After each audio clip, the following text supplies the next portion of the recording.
মেয়েকে ছেলের থেকে কম দেওয়া হয়নি, বেশি দেওয়া হয়েছে। কম দেওয়া হয়েছে না বেশি দেওয়া হয়েছে? তাইলে আল্লাহর বিধানে ছেলে মেয়ের সমান অধিকার না মেয়ের অগ্রাধিকার? আল্লাহর বিধানে ছেলে মেয়ের সমান অধিকার নয়, মেয়ের অগ্রাধিকার। আল্লাহর বিধানে নারী পুরুষের সমান অধিকার নয়, পুরুষের উপর নারীর অগ্রাধিকার। এই সমস্ত নাস্তিক্যবাদী কীর্তিকলাপ, এই সমস্ত বেঈমানি আর কুফরি কথাবার্তা, এই ছেলের উপর মেয়েকে অগ্রাধিকার দেওয়ার পরেও সমান অধিকারের দাবি করে কোরআনের বিরুদ্ধে কথা বলা, আল্লাহর বিধানের বিরুদ্ধে কথা বলার মতো এরকম নাস্তিক্যবাদী মন মানসিকতা মাদ্রাসায় পরে তৈরি হয় না স্কুল কলেজ ভার্সিটিতে পড়ে? কারণ কি? স্কুলে কোনো শিক্ষা নাই, কলেজে কোনো শিক্ষা নাই, ভার্সিটিতে কোনো শিক্ষা নাই।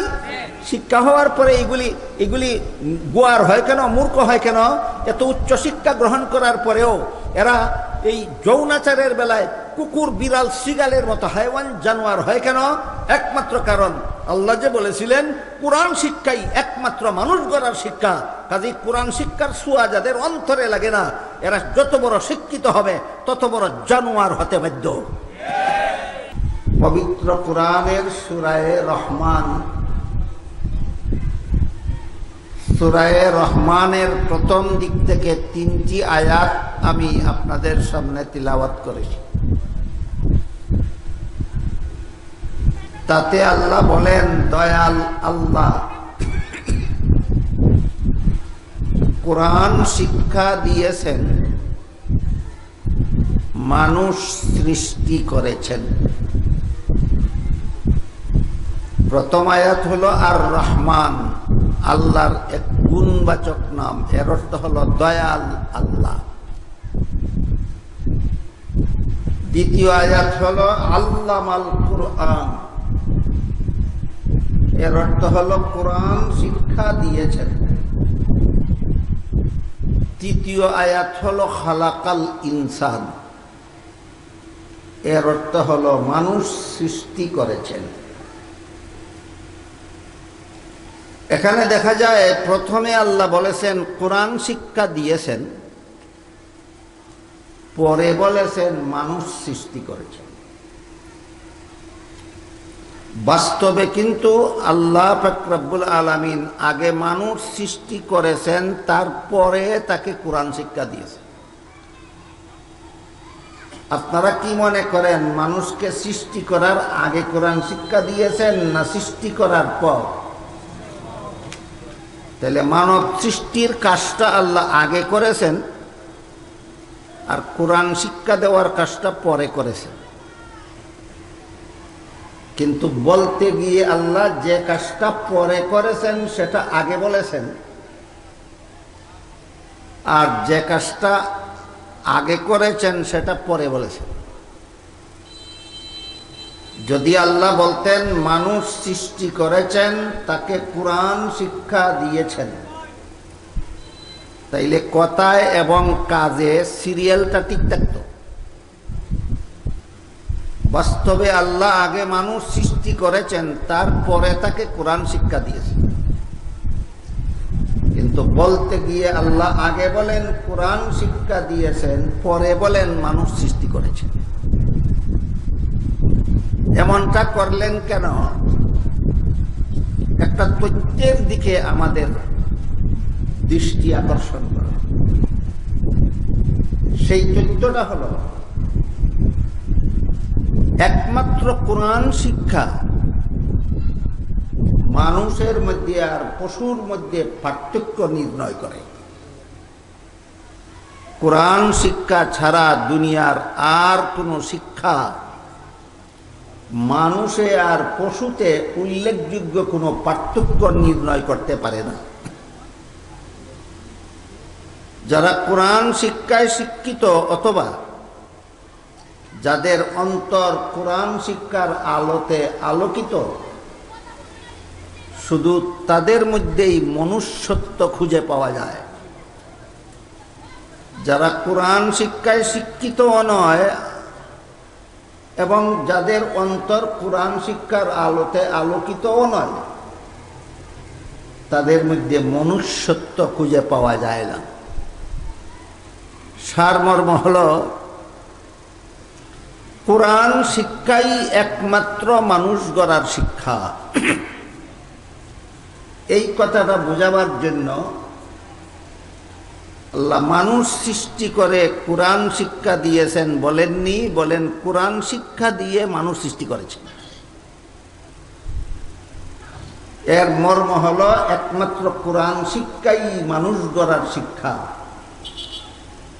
কোরআন শিক্ষা ছাড়া আর কোনো শিক্ষা ডাক্তার গড়ার শিক্ষা হতে পারে, ডক্টর গড়ার শিক্ষা হতে পারে, ইঞ্জিনিয়ার বানাবার শিক্ষা হতে পারে, বিজ্ঞানী বানাবার শিক্ষা হতে পারে, কিন্তু মানুষ গড়ার শিক্ষা একমাত্র কোরআন শিক্ষা। এই তথ্যটা বোঝাবার জন্য আল্লাহ কোরআন শিক্ষার বিবরণ আগে দিয়েছেন, মানুষ সৃষ্টির কথা পরে বলেছেন।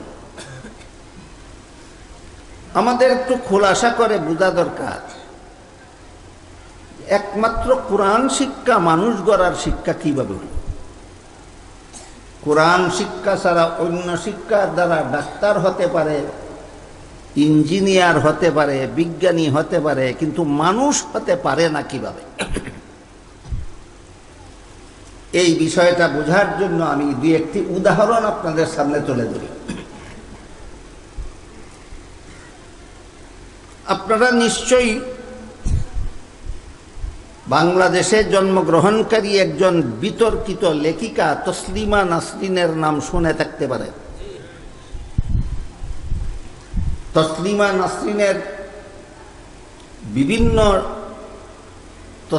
নাসরিনের লিখিত বিভিন্ন সাহিত্য বইয়ের মধ্যে, উপন্যাস বইয়ের মধ্যে একটা বইয়ের নাম আছে অপর পক্ষ।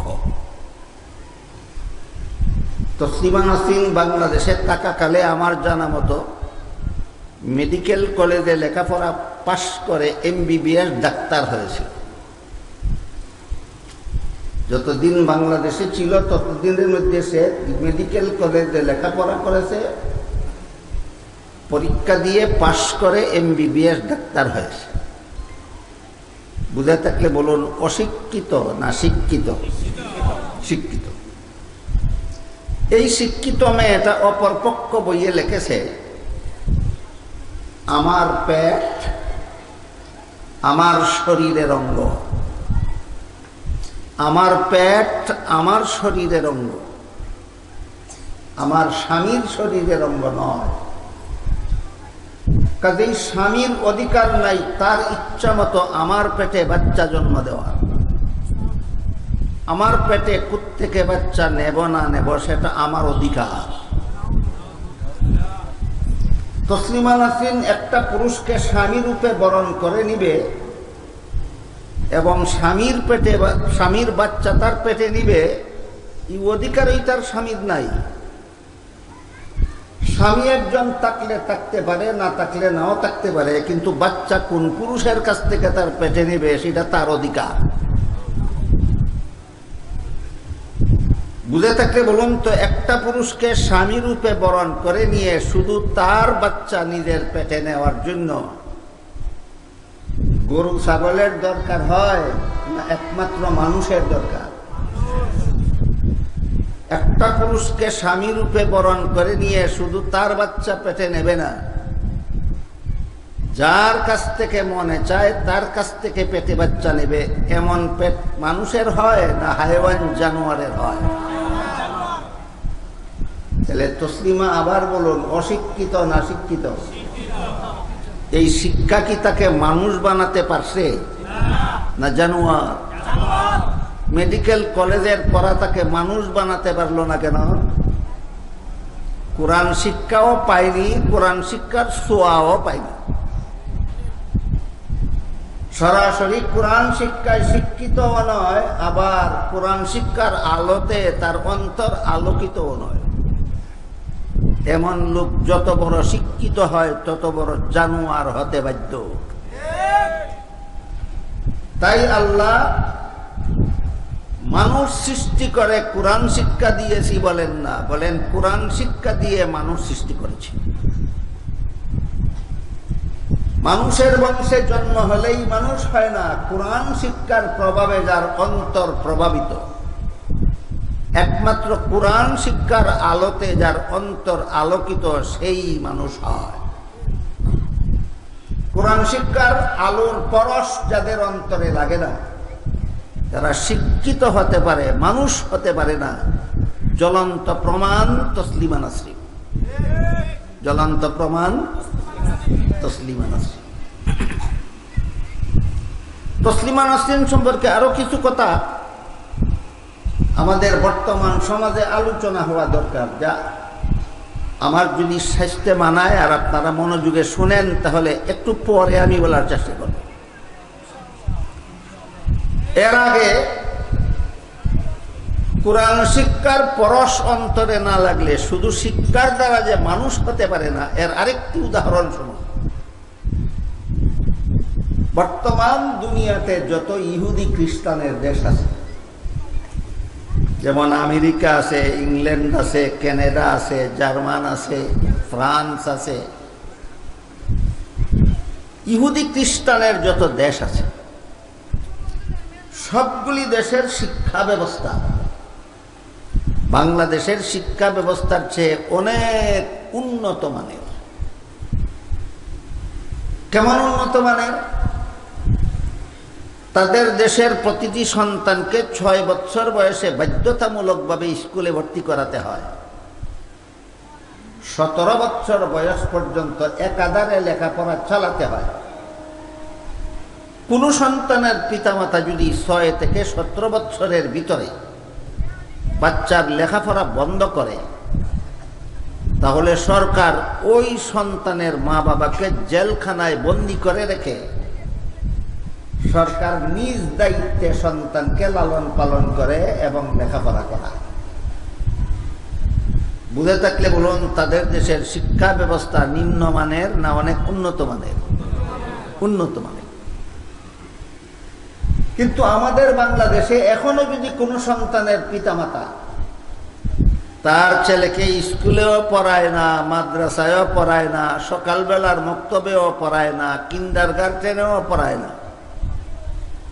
জীবনের শুরু থেকেই যদি ব্যবসা করায়, কৃষিকাজ করায়, মূর্খ বানাবার সুযোগ আছে। বাংলাদেশে এখনো কোনো পিতামাতা ইচ্ছা করলে তার সন্তানকে মূর্খ বানাতে পারে, সুযোগ আছে।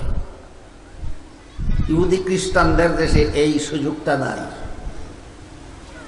এই জন্য তাদের দেশের শতকরা 100 জন শিক্ষিত, শতকরা 100 জন শিক্ষিত।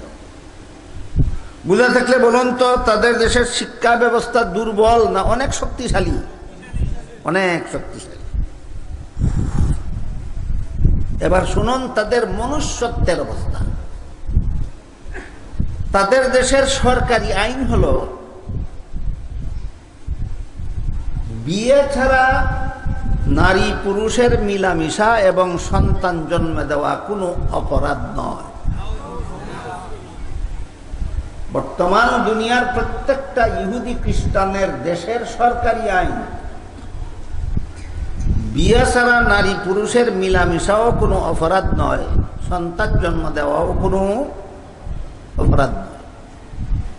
এটা তাদের অধিকার। এই অধিকারটাকে তারা মানবাধিকার বলে নাম দেয়। একটা যুবক একটা যুবতী ইচ্ছা করলে এই বিয়ে ছাড়া মিলিত হওয়ার অধিকার রাখে, এটা তার মানবাধিকার। একটা যুবক একটা যুবতী বিয়ে ছাড়া মিলিত হয়ে সন্তান ইচ্ছা করলে জন্ম দিতে পারে, এটা তাদের মানবাধিকার। এটা তারা বলে মানবাধিকার। বিয়ে ছাড়া ইচ্ছা করলে মিলিত হতে পারা, বিয়ে ছাড়াই ইচ্ছা করলে বাচ্চা জন্ম দেওয়া বিবেকের কাছে মানবাধিকার নয়, পশু অধিকার। প্রত্যেকটা পশুর অধিকার আছে বিয়ে ছাড়া মিলিত হওয়ার, বিয়ে ছাড়া বাচ্চা জন্ম দেওয়ার। আপনাদের এলাকার গাভী এবং ষাঁড় মিলিত হয়ে বাচ্চা জন্ম দেয় কিনা? বিয়ের মাধ্যমে না বিয়ে ছাড়া? আপনাদের এলাকার পাঠাপাঠি মিলিত হয়ে বাচ্চা জন্ম দেয় কিনা? বিয়ের মাধ্যমে না বিয়ে ছাড়া? আপনাদের এলাকার কুকুর কুকুরি মিলিত হয়ে বাচ্চা জন্ম দেয় কিনা? বিয়ের মাধ্যমে না বিয়ে ছাড়া? তাহলে বিয়ে ছাড়া মিলিত হয়ে বাচ্চা জন্ম দেওয়া মানবাধিকার না পশু অধিকার? এই পশু অধিকারের নাম দিয়েছে তারা মানবাধিকার। মানুষের মস্তিষ্ক যখন বিকৃত হয় অবস্থাটা এমনই হয়। তাই তাদের দেশের সরকারি আইন যেহেতু বিয়ে ছাড়া নারী পুরুষের মিলামিশাও অপরাধ নয়, বাচ্চা জন্ম দেওয়া অপরাধ নয়, তাই তাদের দেশের ছেলে মেয়েরা বিয়ের আগেই বাচ্চা জন্ম দেওয়া শুরু করে। এই বাচ্চার যখন জন্ম নিবন্ধন হয় তখন কোনো বাচ্চার জন্ম তার বাবার নামে নিবন্ধন হয় না। বর্তমান দুনিয়ার ইহুদি খ্রিস্টানদের দেশের মানুষের বাচ্চাগুলির জন্ম নিবন্ধন মায়ের নামে হয়, বাবার নামে হয় না। কারণ বাচ্চা জন্ম হওয়ার আগে বাচ্চার মা একদিন এক পুরুষের সাথে মিলামেশা করে, আরেকদিন আরেক পুরুষের সাথে মিলামেশা করে, আরেকদিন আরেক পুরুষের সাথে মিলামেশা করে। কোন পুরুষের সাথে মিলামেশা করার কারণে তার পেটে বাচ্চা আসে অনেক সময় বাচ্চার মা নিজেই জানে না। মা নিজেই যদি জানে না কোন পুরুষের বাচ্চা আসলো তার পেটে, তাইলে এই বাচ্চার বাপ চিহ্নিত করবে কে? বাচ্চার মাই তো জানে না বাচ্চার বাপকে। তাতেই তাদের দেশে মানব সন্তান বাবার নামে পরিচয় হয় না, মায়ের নামে পরিচয় হয়।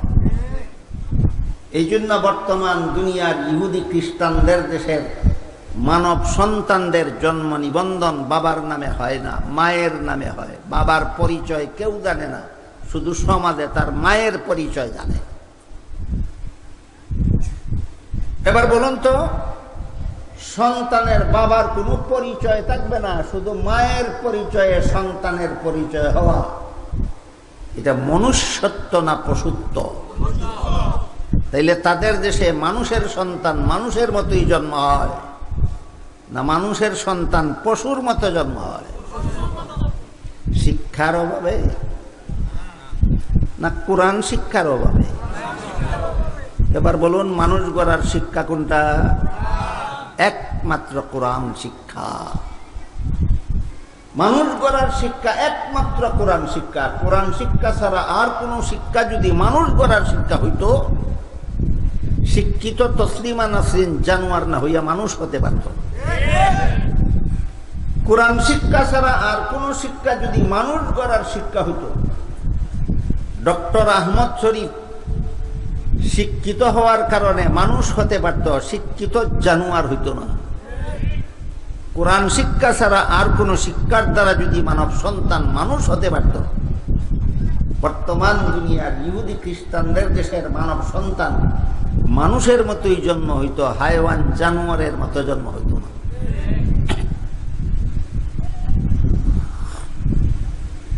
এবার আসেন বাংলাদেশের অবস্থা। ইহুদি খ্রিস্টানদের দেশের মোটামুটি একটা অবস্থা আপনাদেরকে শোনালাম। এবার আমার বাংলাদেশের অবস্থাটা শুনি। বাংলাদেশে যত সরকারি প্রাইমারি স্কুল আছে, হাই স্কুল আছে, কলেজ আছে, ভার্সিটি আছে, এই সমস্ত জাগতিক শিক্ষা প্রতিষ্ঠানের আমার জানা মতো কোনো একটা পাঠ্য বইয়ে লেখা নাই বিয়া ছাড়া সন্তান জন্ম দেওয়া হারাম। কোনো পাঠ্য বইয়ে লেখা নাই। বাংলাদেশের প্রাইমারি স্কুলের কোনো পাঠ্য বইয়ে লেখা নাই বিয়া ছাড়া সন্তান জন্ম দেওয়া হারাম। বাংলাদেশের হাই স্কুলের কোনো পাঠ্য বইয়ে লেখা নাই বিয়া ছাড়া সন্তান জন্ম দেওয়া হারাম। বাংলাদেশের কোনো কলেজের পাঠ্য বইয়ে লেখা নাই বিয়া ছাড়া সন্তান জন্ম দেওয়া হারাম। বাংলাদেশের কোনো ভার্সিটির পাঠ্য বইয়ে লেখা নাই বিয়ে ছাড়া সন্তান জন্ম দেওয়া হারাম। লেখা আছে একমাত্র মাদ্রাসার পাঠ্য কিতাবে। নাই কেন? বাংলাদেশের স্কুল কলেজ ভার্সিটির পাঠ্য বইয়ে বিয়ে ছাড়া সন্তান জন্ম দেওয়া মনুষ্যত্ব নয়, পশুত্ব, এই কথাটা লেখা নাই কেন? আপনারা কি আমার এতক্ষণের আলোচনায় বুঝতে পেরেছেন বিয়ে ছাড়া সন্তান জন্ম দেওয়া মনুষ্যত্ব না পশুত্ব? এত বড় মহামূল্যবান কথাটা না প্রাইমারি স্কুলের বইয়ে লেখা আছে, না হাই স্কুলের বইয়ে লেখা আছে, না কলেজের বইয়ে লেখা আছে, না ভার্সিটির বইয়ে। কেন লেখা নাই? কারণ এই দেশের স্কুল কলেজে কোনো মুসলমানের সন্তানে লেখাপড়া করে না। কি বলে? করলেও অনেক কম, না শতকরা 93 জন primary school, high school, college, ভার্সিটির সমস্ত ছাত্রদের মধ্যে শতকরা 93 জন ছাত্র ছাত্রী মুসলমানের সন্তান। অথচ একটা বইয়েও লেখা নাই বিয়া ছাড়া সন্তান জন্ম দেওয়া হারাম। তার কারণ কি? তার কারণ হলো বাংলাদেশ সরকার যে সময় যে সরকার গদিতে বসা থাকে, আমি সুনির্দিষ্ট কোনো দলের কথা বলছি, আমি সুনির্দিষ্ট কোনো ব্যক্তির কথা বলছি না, আমি যতদূর দেখেছি বাংলাদেশের স্বাধীনতার পর থেকে আজ পর্যন্ত যে কোনো সময় যে কোনো সরকার গদিতে বসা থাকে, সেই সরকারই স্কুল কলেজের সিলেবাস তৈরি করার জন্য পরিকল্পিতভাবে একদল নাস্তিকবাদীদের হাতে সিলেবাস তৈরি করার দায়িত্ব তুলে দেয়, যাদের মন মানসিকতার মধ্যে কোরআন শিক্ষার ছোঁয়া নাই, কোরআন শিক্ষার পরশ নাই। যে সমস্ত মানুষের মনের মধ্যে কোরআন শিক্ষার ছোঁয়া লাগে না, যে সমস্ত মানুষের অন্তরে কোরআন শিক্ষার আলো লাগে না, এই সমস্ত মানুষের হাতে দায়িত্ব দেয় তুমি প্রাইমারি স্কুলের সিলেবাসটা তৈরি করে দাও, তোমরা হাই স্কুলের সিলেবাসটা তৈরি করে দাও, তোমরা কলেজের সিলেবাসটা তৈরি করে দাও, তোমরা ভার্সিটির সিলেবাসটা তৈরি করে দাও। এমন কতগুলি লোকের কাছে দায়িত্বটা দেয় যাদের অন্তরে কোরআন শিক্ষার ছোঁয়া লাগে না। কোরআন শিক্ষার ছোঁয়া না লাগলে মানুষ হয় না জানোয়ার। ডক্টর আহমদ শরীফের মতো কতগুলি জানোয়ারের হাতে, তসলিমা নাসরিনের মতো কতগুলি জানোয়ারের হাতে স্কুল কলেজের সিলেবাস তৈরির দায়িত্বটা তুলে দেয়। এরা পরিকল্পিতভাবেই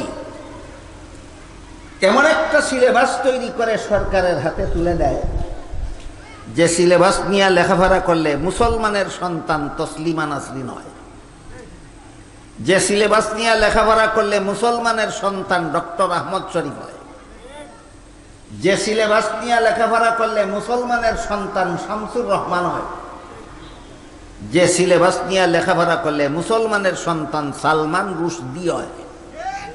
যে কয়েকটা নাম বললাম, এগুলি কি জানেন আপনারা? নাস্তিক। এগুলি কি? নাস্তিক, ধর্মহীন, যারা কোনো ধর্ম মানে না এদের নাম নাস্তিক, যারা কোনো ধর্ম মানে না এদের নাম নাস্তিক। স্কুলে পড়ে, কলেজে পড়ে, ভার্সিটিতে পড়ে মুসলমানের সন্তান নাস্তিক হয় কেন? কারণ সিলেবাস নাস্তিকদের তৈরি করা। সিলেবাস কাদের তৈরি করা? নাস্তিকদের তৈরি করা। বর্তমান অন্তর্বর্তীকালীন সরকারও নারী বিষয়ক কমিশন বানাইছে একদল নাস্তিক মহিলাদের দ্বারা। বর্তমান অন্তর্বর্তীকালীন সরকার নারী বিষয়ক, নারীর ব্যাপারে প্রতিবেদন পেশ করবে সরকারের কাছে, এমন কতগুলি নাস্তিক মহিলার দ্বারা, যারা ধর্মের ধারধারেরা, এমন কতগুলি নাস্তিক মহিলার দ্বারা নারী বিষয়ক কমিশন হয়েছে। এরা বর্তমান অন্তর্বর্তীকালীন সরকারের কাছে প্রতিবেদন পেশ করেছে। সেই প্রতিবেদনে যে সমস্ত নাস্তিকবাদী জঘন্যতম মনোভাব ফুটে উঠেছে, এর মধ্যে মাত্র দুইটা উদাহরণ আমি আপনাদের সামনে তুলে ধরি। একটা হলো, যে সমস্ত মহিলারা নিজেদের শালীনতা, নিজেদের মান সম্ভ্রম, নিজেদের সতীত্ব দুটি পয়সার বিনিময়ে রাস্তার পুরুষের কাছে বিক্রি করে দেয়, এদেরকে বাংলা ভাষায় বলে পতিতা। আঞ্চলিক ভাষায় বলে বেশ্যা। আপনারা কি বলেন?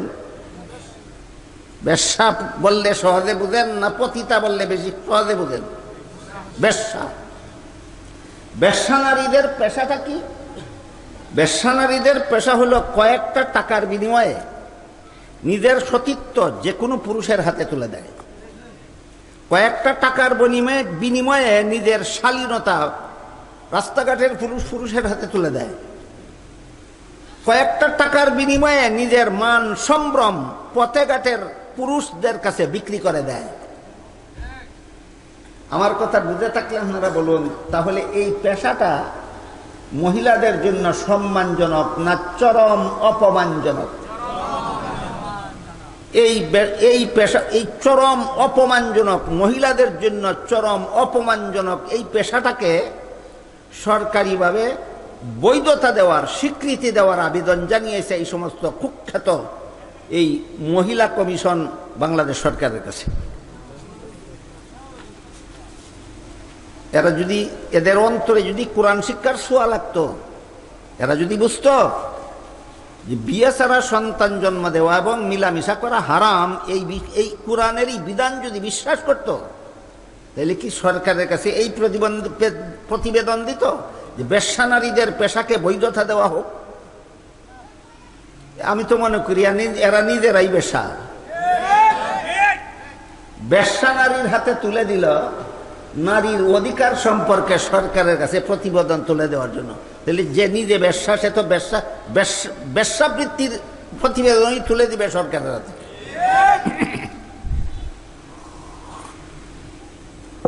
একটা উদাহরণ। আর একটা উদাহরণ হলো, এরা উত্তরাধিকার বন্টনের ব্যাপারে কোরআনের স্বতন্ত্র আইন আছে, বিধান আছে। মানুষের জীবনের এমন কোনো স্তর নাই, মানুষের জীবনের এমন কোনো বিষয় নাই, মানুষের জীবনের এমন কোনো কিছু নাই যে ব্যাপারে ইসলামের সুষ্ঠু সমাধান নাই। ইসলামের সমাধান, ইসলামের বিধিবিধান মানব জীবনের সব সমস্যার সমাধান। ইসলামের বিধিবিধান মানব জীবনের সব সমস্যার সমাধান। এমর্মে আল্লাহ কোরআনের এক আয়াতে বলেন, আল ইয়াউমা আকমালতু লাকুম দীনাকুম।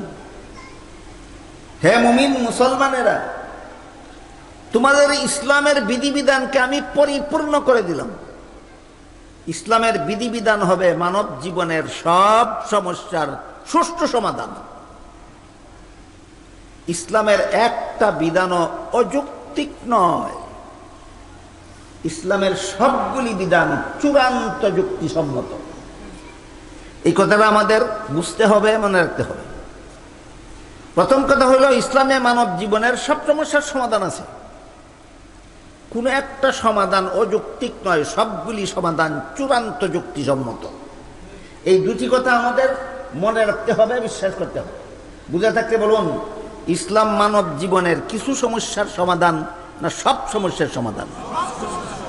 অযৌক্তিক না চূড়ান্ত যুক্তিসম্মত? চূড়ান্ত যুক্তিসম্মত।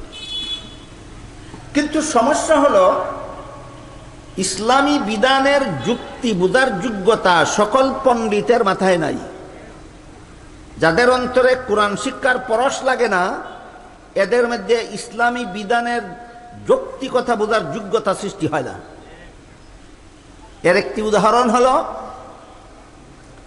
আল্লাহ পাক রব্বুল আলামিন পবিত্র কোরআনের সূরা নিসা এর 11 নম্বর আয়াতে বলেন, ওয়ালিদ যাকারি মিসলু হাজ্জিল উনসায়াইন। পিতামাতা মারা গেলে পিতামাতার তেজ্য সম্পদে ছেলে পাবে 2 অংশ, মেয়ে পাবে 1 অংশ। বলুন, বিধানটা আল্লাহ কোন সূরার কত নম্বর আয়াতে বলেছে? সূরা নিসার 11 নম্বর আয়াতে বলেছে, পিতামাতার তেজ্য সম্পদে ছেলে পাবে 2 অংশ, মেয়ে পাবে 1 অংশ। এই বিধানটা অযৌক্তিক মনে করেন আপনারা? মনে করেন? ইসলামের বিধানের বিরুদ্ধে যুক্তি দেওয়া জঘন্যতম কুফরি। ইসলামের বিধানের বিরুদ্ধে যুক্তি দেওয়ার অনিবার্য মর্ম হলো যে আল্লাহ বিধান দিল, সেই আল্লাহ যুক্তি বুঝে না। আমরা যারা বিধান বানাই যুক্তি আমরা বুঝি।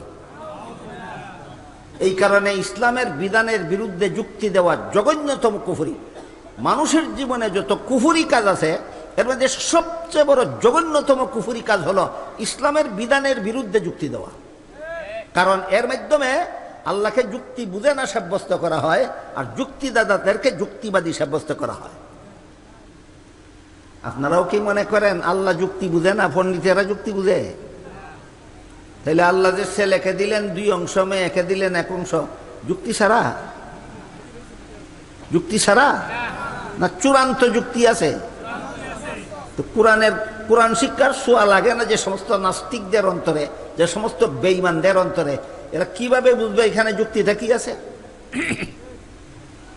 এই সমস্ত মহিলারা যাদেরকে কমিশন বানায় দিছে সরকার মহিলা বিষয়ক প্রতিবেদন পেশ করার জন্য, এরা ইসলাম বিরোধী, কোরআন বিরোধী, ধর্ম বিরোধী যত আবেদন পেশ করেছে, এর মধ্যে একটা আবেদন পেশ করেছে পিতামাতার ত্যায্য সম্পদে ছেলে মেয়ের অংশ সমান দিতে হবে।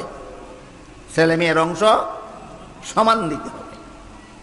আল্লাহ বলেছেন ছেলেকে দেওয়া হবে 2 অংশ, মেয়েকে দেওয়া হবে 1 অংশ, আর তারা দাবি করেছে ছেলে মেয়েকে দিতে হবে সমান অংশ। সুতরাং তাদের প্রতিবেদনটা কোরআনের অনুকূলে না বিরুদ্ধে? তারা কি যুক্তি পেশ করেছে? যুক্তি হলো নারী পুরুষের সমান অধিকার চাই। এই যুক্তির ভিত্তিতে যেহেতু নারী পুরুষের সমান অধিকার দিতে হবে, কাজেই ছেলেকে যে পরিমাণ সম্পদ দেওয়া হবে মেয়েকে সেই পরিমাণ সম্পদ দিতে হবে। যে সমান অধিকারের যুক্তিতে তারা এই দাবিটা পেশ করেছে। যুক্তি কোরআনের পক্ষে গেল না বিরুদ্ধে গেল? এইভাবে যারা আল্লাহর বিধানের বিরুদ্ধে যুক্তি দেয়, অতীতে দিয়েছে, বর্তমানে দিচ্ছে, ভবিষ্যতেও দিবে, এই সমস্ত যুক্তিবাদীদের সবচেয়ে বড় হেডমাস্টার আছে একজন। যারা আল্লাহর বিধানের বিরুদ্ধে যুক্তি প্রদান করে, এই সমস্ত যুক্তিবাদীদের একজন হেডমাস্টার আছে। হেডমাস্টার, প্রধান শিক্ষক, এটার নাম ইবলিস। আল্লাহর বিধানের বিরুদ্ধে যারা যত যুক্তি দেয় সবগুলি যুক্তিবাদীর একটা হেডমাস্টার আছে। হেডমাস্টারটার নাম হেডমাস্টারের ইতিহাসটা আগে শুনুন, বাকি কথা পরে বলি। আল্লাহ পাক রব্বুল আলামিন আদম আলাইহিস সালামকে সৃষ্টি করার পর ফিরিস্তাদেরকে আদেশ করেছিলেন সেজদা দিয়ে সম্মান করো। সমস্ত ফিরিস্তারা আল্লাহর হুকুম পালন করলো, সেজদা দিয়ে সম্মান করলো।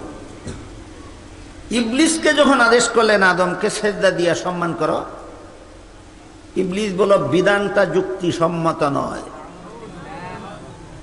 তাহলে আল্লাহর বিধানের বিরুদ্ধে যুক্তি দিল সর্বপ্রথম এই সমস্ত যুক্তিবাদীরা, না সকল যুক্তিবাদীদের হেডমাস্টার? হেডমাস্টারের নাম ইবলিস। কেন আমার বিধান যুক্তিসম্মত নয়? ইবলিস বলে যুক্তি। এবার ইবলিসের যুক্তির বিবরণ শুনুন। ইবলিস বলে খালাকতানি মিন নারিন ওয়া খালাকতাহু মিন তিন।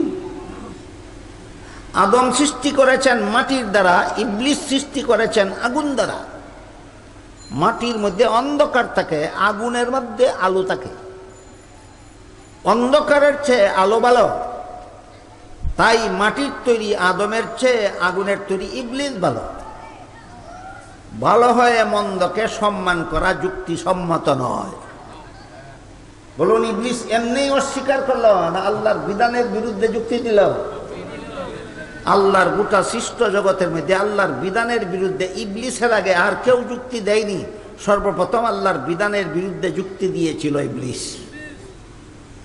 এই যুক্তির কি কি পুরস্কার পাইল ইবলিস আগে আমরা একটু বুঝে নিই। এই ঘটনার আগে ইবলিস ৮০,০০০ বছর আল্লাহর ইবাদত করেছে। বলুন কতদিন?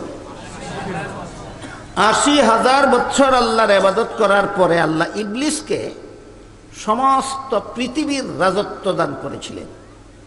বুঝে থাকলে বলেন, ইবলিস কোন দেশের রাজা ছিল? সমস্ত পৃথিবীর রাজা ছিল। জান্নাতে বসবাস করার ফ্যাসিলিটি দিয়েছিলেন। বসবাস করতে কোথায়? জান্নাতে।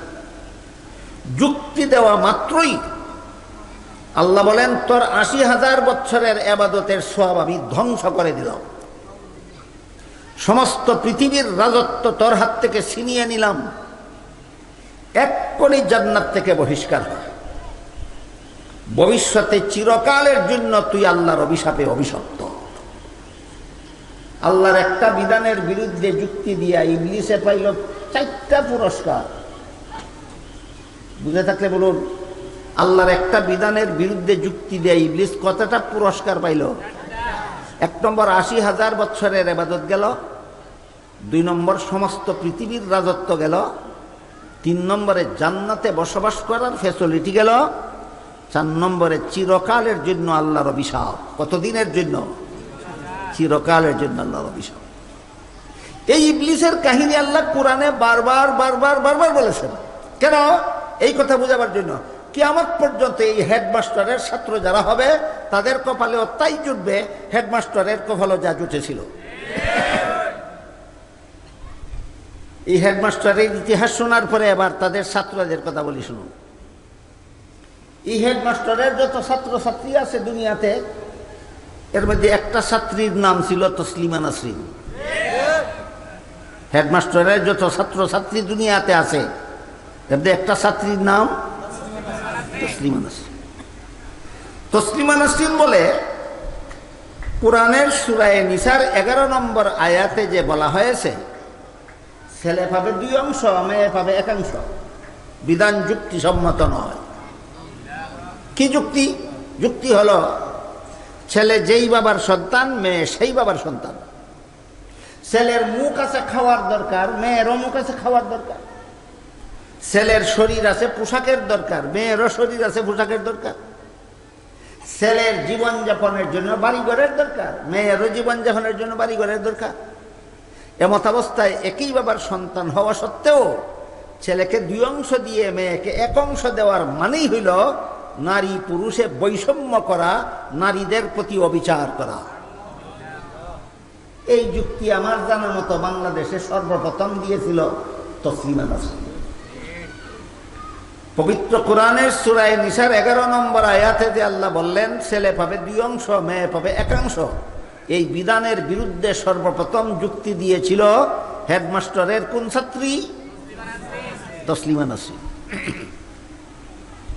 তখন বাংলাদেশের সমস্ত মুসলমান একসাথে গর্জে উঠেছিল। রাতের অন্ধকারে বুরকা পরে তসলিমা নাসরিন বাংলাদেশ থেকে পালিয়ে সুইডেন গিয়ে আত্মরক্ষা করেছিল। কিন্তু যাওয়ার সময় কতগুলি ডিম পেরে রেখে গেছিল বাংলাদেশে। সেই ডিমগুলি পরবর্তীতে ফুটেছে।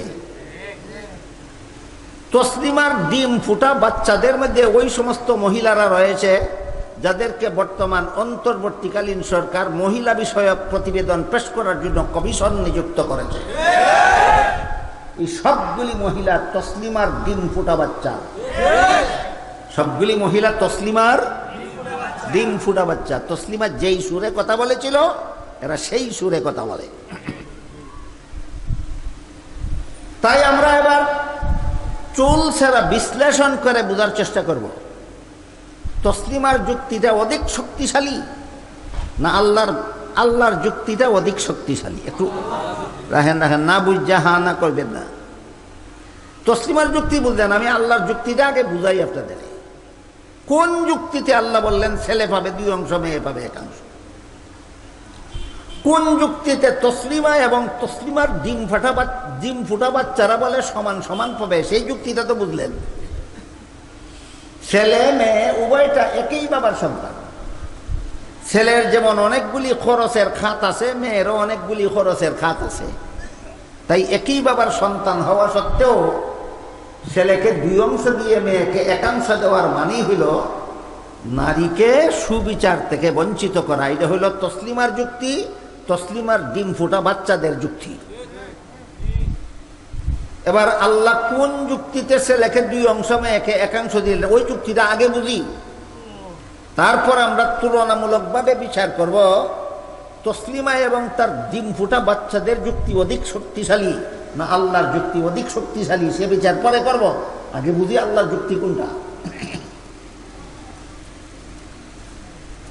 ইসলামের বিধান মতে ছেলের জীবনে খরচের খাত আছে তিনটা। বলুন কটা? এক নম্বর, ছেলে যেদিন থেকে সাবালক হয় সেদিন থেকে তার লালন পালনের দায়িত্ব তার নিজের। নাকি আপনাদের জানা মতো সাবালক ছেলেকে লালন পালন করা বাবার দায়িত্ব না নিজের? খরচের একটা খাত। যেদিন থেকে বিয়ে করলো সেদিন থেকে বউ ফেলার দায়িত্ব তার, গেল দুইটা দায়িত্ব। যখন থেকে সন্তানাদি জন্ম হলো সন্তান লালন পালনের দায়িত্ব ছেলের। বলুন ছেলের জীবনে খরচের হাত কটা হইল? এক নম্বর, সাবালক হওয়ার পর থেকে নিজের লালন পালন। দুই নম্বর, বিয়ের পর থেকে বউয়ের লালন পালন। তিন নম্বর, সন্তানাদি জন্ম হওয়ার পর থেকে সন্তানাদি লালন পালন। এই তিনটা খরচের খাত আছে ছেলের জীবনে। বলুন খরচ আছে কটা? অংশ পাইল কটা? দুইটা। খরচ আছে তিনটা, অংশ পাইল দুইটা। মনে রাখুন, খরচ আছে তিনটা, অংশ পাইল দুইটা। এবার আসুন মেয়ের জীবনে। ইসলামের বিধানে মেয়েকে লালন পালন করা বাবার দায়িত্ব যতদিন বিয়ে না হবে ততদিন। বিয়ের পূর্ব পর্যন্ত মেয়েকে লালন পালন করা বাবার দায়িত্ব। বিয়ের পর থেকে মরণ পর্যন্ত এই মেয়েকে লালন পালন করা স্বামীর দায়িত্ব। মেয়ের নিজের লালন পালনের দায়িত্ব নাই, স্বামী পালার দায়িত্ব নাই, সন্তান পালার দায়িত্ব নাই। মেয়ের জীবনে খরচের খাত নাই একটাও। মেয়ের জীবনে খরচের খাত নাই একটাও। ছেলে দুই অংশ পাইছিল, তিন খাতে খরচ হইয়া যায়। ছেলে কত অংশ পাইছিল? কত খাতে খরচ হয়? মেয়ে এক অংশ পাইছিল, খরচই হয় না। এবার বলুন আপনারা, তিন খরচ হলার দুই অংশ পাইলে বেশি পায় না নাই খরচ হলার একাংশই বেশি? তাইলে আল্লাহর বিধানটা দুর্বল। তসলিমা এবং তসলিমার ডিম ফুটা বাচ্চাদের যুক্তিটা শক্তিশালী না খুদা দ্রোহিতা ছাড়া, বেঈমানি আর কুফুরি ছাড়া আর কিছু নয়। এই কুফুরি মতবাদ এই সমস্ত তসলিমার ডিম ফুটা বাচ্চা মহিলারা 17 কোটি বাঙালি মুসলমানদের ঘাড়ে চাপিয়ে দিতে চায়।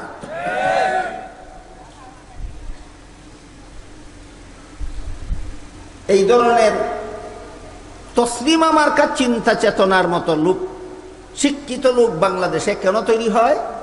কারণ তসলিমা মার্কাদের হাতের তৈরি করা সিলেবাস স্কুল কলেজ ভার্সিটিতে পড়ানো হয়। তসলিমার মতো নাস্তিক্যবাদী এই বর্তমান সরকারের নিয়োজিত নারী বিষয়ক কমিশন, যত মহিলা নিয়োগ দেওয়া হয়েছে এগুলি সবগুলি নাস্তিক, সবগুলি আল্লাহর বিধানের বিরুদ্ধে শয়তানি যুক্তি প্রদর্শন করে। কেন? এরা ওই স্কুলে লেখাপড়া করেছে, এরা সেই কলেজে লেখাপড়া করেছে, এরা সেই ভার্সিটিতে লেখাপড়া করেছে যেখানে মানুষ গড়ার কোনো শিক্ষা নয়। তাই আল্লাহ পাক রব্বুল আলামিন বলেন, আর রহমানু আল্লামাল কুরআন খালাকাল ইনসান, যার মর্ম হলো কোরআন শিক্ষাই একমাত্র মানুষ গড়ার শিক্ষা। কোরআন শিক্ষা ছাড়া দুনিয়াতে যত শিক্ষা আছে, তসলিমা নাসরিন যার যে শিক্ষা গ্রহণ করেছে, ডক্টর আহমদ শরীফ যে শিক্ষা গ্রহণ করেছে, নারী কমিশনের মহিলারা যে শিক্ষা গ্রহণ করেছে, এইগুলি মানুষ গড়ার শিক্ষা নয়। বাংলাদেশের সমস্ত মুসলমান একসাথে যখন গর্জে উঠল, তসলিমা পালিয়ে গেল সুইডেন। সুইডেন চলে যাওয়ার পর বাংলাদেশে, তসলিমা সুইডেন চলে যাওয়ার কিছুদিন পর পরেই বাংলাদেশে একটা সংসদ নির্বাচন হয়েছিল। সেই সংসদ নির্বাচনে একজন মহিলা, এটাও তসলিমার ডিম ফুটা বাচ্চা, নাম ছিল ফরিদা রহমান। তসলিমা বাংলাদেশ থেকে পালিয়ে সুইডেন যাওয়ার কিছুদিন পরেই বাংলাদেশে একটা সংসদ নির্বাচন হয়েছিল। সেই নির্বাচনে ফরিদা রহমান নামের একটা মহিলা সংসদ সদস্য নির্বাচিত হইল। তার নাম ছিল ফরিদা রহমান। এটাও তসলিমার ডিম ফুটা বাচ্চা। সংসদ সদস্য নির্বাচিত হইয়াই পত্রিকায় বিবৃতি দিল, আমি তসলিমার মতো কোরআনকে ভুল বলি না। কারণ কোরআনকে ভুল বললে কি পরিণতি হয় অতীতে শিখা আছে। এই জন্য পিঠ বাঁচাবার জন্য আগেই বলে আমি তসলিমার মতো কোরআনকে ভুল বলি না। তবে সূরা নিসার 11 নম্বর আয়াতে বলা হয়েছে ছেলের 2 অংশ মেয়ের 1 অংশ আমরা দেওয়ার বেলায় সমান সমান হয়ে দেব। কোরআনকে ভুল বলি না, তবে আমরা দেওয়ার বেলায় সমান দেব। ভুল কইছস না তোর বাপের মাথা কইছস? এটা হলো গসামাদা ভুল। তসলিমার ছিল ডাইরেক্ট ভুল, আর তসলিমার ডিম ফুটা বাচ্চায় গসামাদা ভুল। আমি কোরআনকে ভুল বলি না, তবে দেওয়ার বেলায় সমান হয়ে দিব। কেন সমান দিবে তার কারণ উল্লেখ করে বলে, যদিও সূরা নিসার 11 নম্বর আয়াতে আল্লাহ বলেছেন ছেলে পাবে 2 অংশ মেয়ে পাবে 1 অংশ, সমান দিলে গুনাহ হবে এমন কথা কোরআনের কোনো আয়াতে আল্লাহ বলেননি। আমি কোরআন সবটুকু পরে দেখেছি। আরে বাবা রে বাবা, তসলিমার ডিম ফুটা বাচ্চায় সবটুকু কোরআন ফিরা দেখছে যে সমান দিলে গুনাহ হবে এমন কথা আল্লাহ কোরআনের কোথাও বলেননি। কাজেই ছেলেকে 2 অংশ মেয়েকে 1 অংশ দেওয়ার কথা বললেও সমান দিলে যেহেতু গুনাহ হবে না, তাই আমি সমান দেব। এবার আমাদের একটু কোরআনের কয়েকটা আয়াত খুঁজে দেখতে হয় যে সমান দিলে গুনাহ হবে কিনা আল্লাহ কোরআন এই ব্যাপারে কি বলেন। 11 নম্বর আয়াতে বলেছেন ছেলে পাবে 2 অংশ মেয়ে পাবে 1 অংশ। অযৌক্তিক। কি যুক্তি? 2 অংশওয়ালার 3টা খরচ আছে। কি যুক্তি? 2 অংশওয়ালার 3টা খরচ আছে, 1 অংশওয়ালার 1টা খরচও নাই। 1 অংশওয়ালার 1টা খরচও নাই। সূরা নিসার 11 নম্বর আয়াতে আল্লাহ চূড়ান্ত যুক্তিসম্মত ভাবেই বলেছেন ছেলে পাবে 2 অংশ, যেহেতু তার খরচ আছে 3টা, মেয়ে 1 অংশ পাবে, তার খরচ নাই একটাও। 12 নম্বর আয়াতে আল্লাহ বলেছেন আরো কে পাবে কত অংশ। কোন লোক মারা গেলে তার আত্মীয় স্বজনের আর কে কত অংশ পাবে সেটা বলেছেন 12 নম্বর আয়াতে। 13 নম্বর আয়াতে আল্লাহ বলেছেন এইগুলি তিলকা হুদুদুল্লাহ, এগুলি আল্লাহর বিধান। 14 নম্বর আয়াতে বলেছেন ওয়ামাই ইয়াতাআদ্দা হুদুদাহু ইউদখিলহু নারান খালিদান ফিহা। আল্লাহর এই বিধান, ছেলে পাবে 2 অংশ মেয়ে পাবে 1 অংশ, আরো যে পাবে যত অংশ আল্লাহ বিধান দিয়েছেন, যে মানবে না চিরকালের জন্য জাহান্নামে যাবে। ছেলে পাবে 2 অংশ মেয়ে পাবে 1 অংশ, এটা 11 নম্বর আয়াতের কথা। আর 14 নম্বর আয়াতের কথা হলো যে মানবে না চিরকালের জন্য জাহান্নামে যাবে। কেন? যেহেতু কোনো গুনাহ হবে না। কোনো গুনাহ না হইলে চিরকালের জন্য জাহান্নামে যায়? সুদ খাওয়ার গুনার দ্বারা চিরকালের জন্য জাহান্নামে যায় না দীর্ঘমেয়াদের জন্য? ঘুষ খাওয়ার গুনার জন্য দীর্ঘমেয়াদের জন্য জাহান্নামে যায়। খুনের গুনার জন্য চিরকালের দীর্ঘমেয়াদের জন্য জাহান্নামে যায়। বেনামাজি হওয়ার জন্য দীর্ঘমেয়াদের জন্য জাহান্নামে যায়। কিন্তু ছেলে পাবে 2 অংশ মেয়ে পাবে 1 অংশ, যে মানে না আল্লাহ বলেন চিরকালের জন্য জাহান্নামে যাবে। অর্থাৎ এই বিধান যে মানে না সে মুমিন মুসলমান নয়, সে বেঈমান কাফের। তাহলে তুই যে সারা সমস্ত কোরআন ফিরে দেখলে গুনাহ হবে না, তুই কোরআন কি গুড়ার ডিম ফরছস আর কি গুড়ার ডিম বুঝছস? ফরিদা কোরআন কেমন ফরা পড়ছে এটা আপনাদেরকে বোঝাবার জন্য একটি উদাহরণ দিচ্ছি, শুনুন। 6টা অন্ধ লোক গেছিল হাতি দেখতে। হাতি কেমন লোক? অন্ধ লোক, চোখে দেখে না, হাতি দেখবে কিভাবে? হাত বুলাইয়া দেখে। এখন তো হাত বুলাইলো হাতির পিঠে, এখন তো হাত বুলাইলো হাতির পেটে, এখন তো হাত বুলাইলো হাতির পায়ে, আর এখন তো হাত বুলাইলো হাতির লেজে, আর এখন তো হাত বুলাইলো হাতির কানে, আর এখন তো হাত বুলাইলো হাতির দাঁতে। এইভাবে হাত বুলাইয়া হাতি দেখার পরে যখন ফিরে আসলো বাড়িতে, লোকেরা জিজ্ঞাসা করে অন্ধরা হাতি কেমন দেখলা? যে অন্ধ হাতির পিঠে হাত বুলাইছিল সে বলে হাতি হাটের মতো। যে অন্ধ হাতির পেটে হাত বুলাইছিল সে বলে হাতি দানের গুলার মতো। যে অন্ধ হাতির পায়ে হাত বুলাইছিল সে বলে হাতি কলা গাছের মতো। যে অন্ধ হাতির লেজে হাত বুলাইছিল সে বলে হাতি লাঠির মতো। যে অন্ধ হাতির কানে হাত বুলাইছিল সে বলে হাতি কুলার মতো। যে অন্ধ হাতির দাঁতে হাত বুলাইছিল সে বলে হাতি মূলার মতো। আপনারা বলেন তো হাতি কুলার মতো না মূলার মতো? এই অন্ধের দলে হাতি যেমন দেখা দেখছে তসলিমার ডিম ফুটা বাচ্চারা কোরআন তেমন পড়া পড়ছে।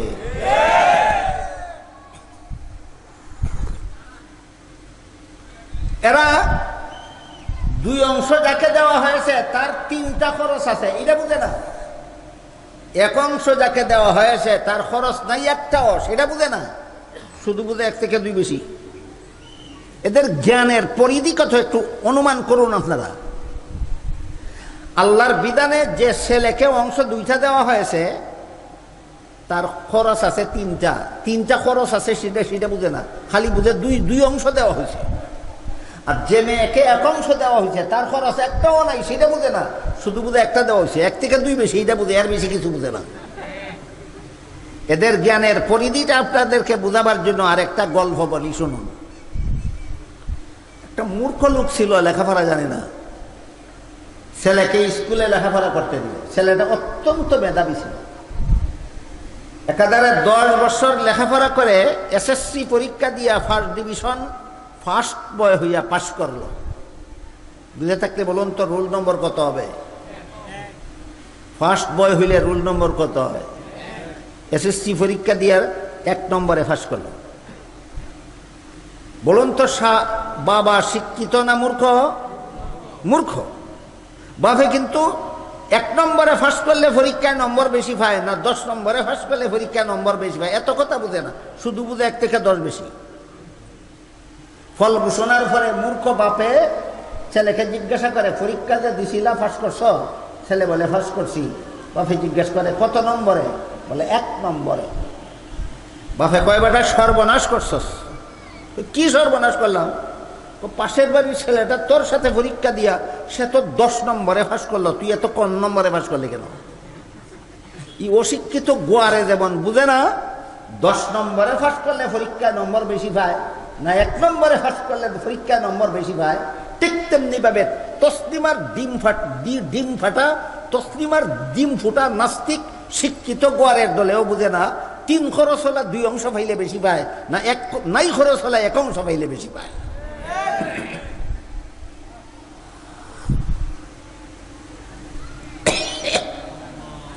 হাকিমুল উম্মত হযরত আল্লামা আশরাফ আলী থানভী রাহমাতুল্লাহি আলাইহি আল মাসালিহুল আকলিয়া নামক কিতাবে লিখেছেন, ইসলামে এমন কোনো বিধান নাই যার পক্ষে চূড়ান্ত কোনো যুক্তি নাই, কিন্তু ইসলামের সকল বিধানের যুক্তি বোঝার যোগ্যতা সকল পণ্ডিতের মাথায় নাই।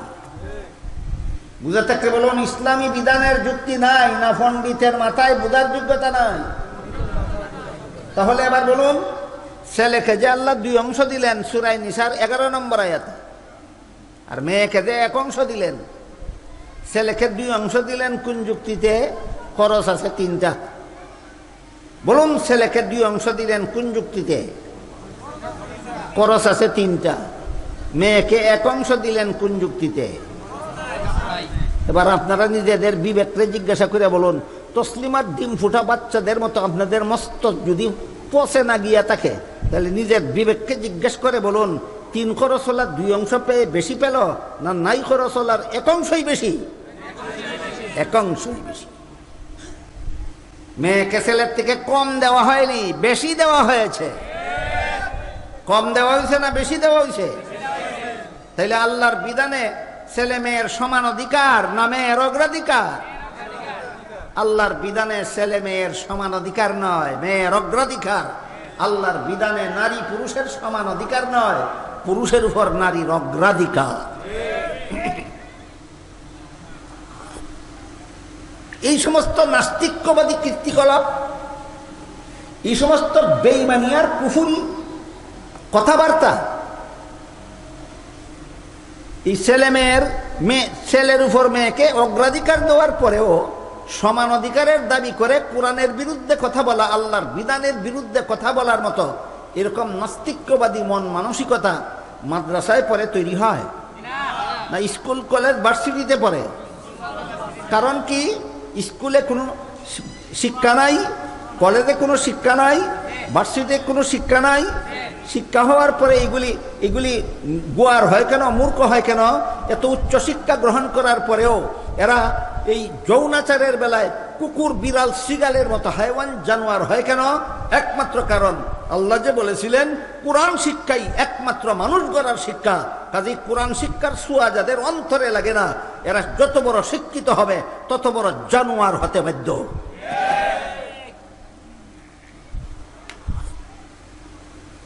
এবার আরেকটি কথা বলে আজকের মতো আমি কথা শেষ করতে চাই। সেটা হলো, একদল মানুষ হলো কোরআন শিক্ষায় শিক্ষিত, এরা জানোয়ার হওয়ার কল্পনাও করা যায় না। আর একদল মানুষ কোরআন শিক্ষায় শিক্ষিত নয়, কিন্তু এদের অন্তরটা কোরআন শিক্ষার আলোতে আলোকিত। ঠিক আছে না? একদল সরাসরি কোরআন শিক্ষায় শিক্ষিত, আর একদল সরাসরি কোরআন শিক্ষায় শিক্ষিত নয়, কিন্তু এদের অন্তরটা কোরআন শিক্ষার আলোতে আলোকিত। প্রথম দল জানোয়ার নয়, দ্বিতীয় দল জানোয়ার নয়, উভয় দল মানুষ। কিন্তু যারা কোরআন শিক্ষায় শিক্ষিতও নয়, যাদের অন্তর কোরআন শিক্ষার আলোতে আলোকিতও নয়, তসলিমা নাসরিনের মতো আর তসলিমা নাসরিনের ডিম ফুটা বাচ্চাদের মতো, কোরআন শিক্ষায় শিক্ষিতও নয়, কোরআন শিক্ষার আলোতে যাদের অন্তর আলোকিতও নয়, এরা যত বড় শিক্ষিত হবে তসলিমার মতো তত বড় জানোয়ার না হয়ে পারে না।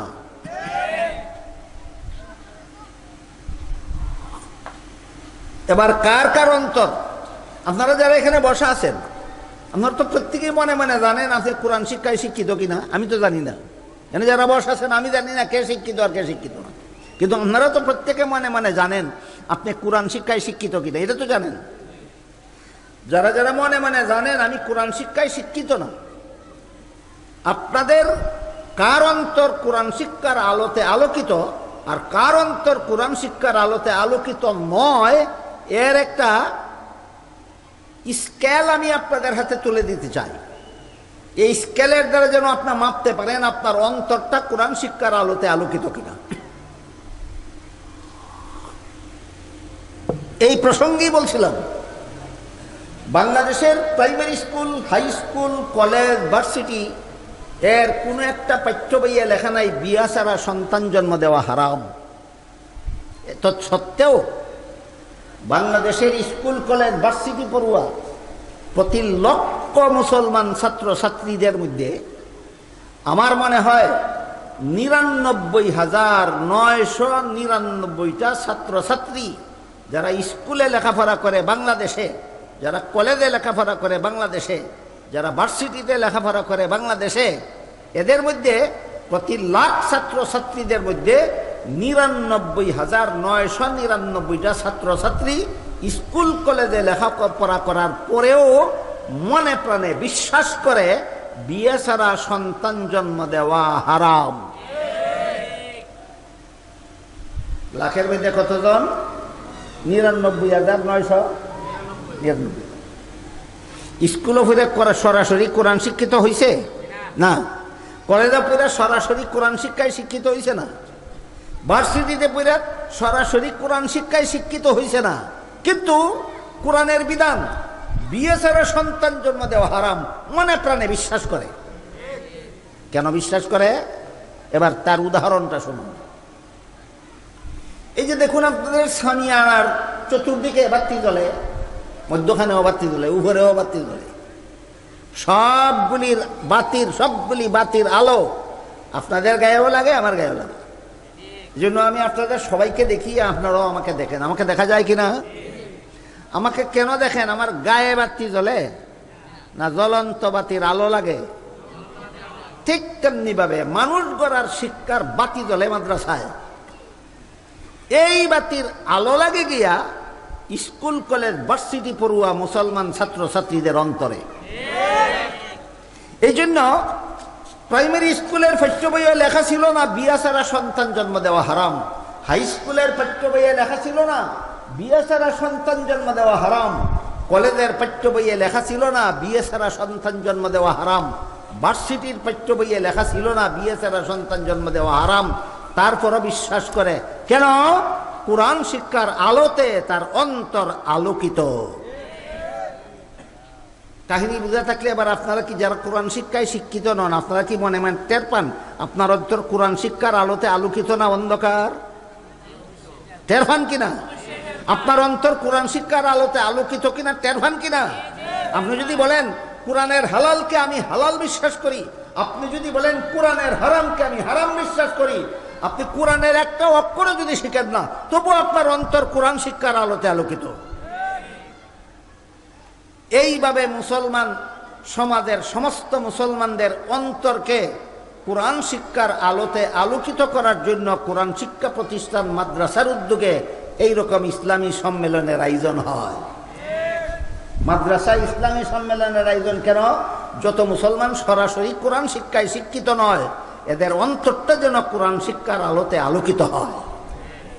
আল্লাহ আপনাদের আমাদের সবাইকে কোরআন শিক্ষার আলোতে অন্তরকে আলোকিত করে পশুত্বের স্তর থেকে উন্নীত হয়ে মনুষ্যত্ব অর্জন করার সৌভাগ্য দান করুন। সবাই বলুন আমিন।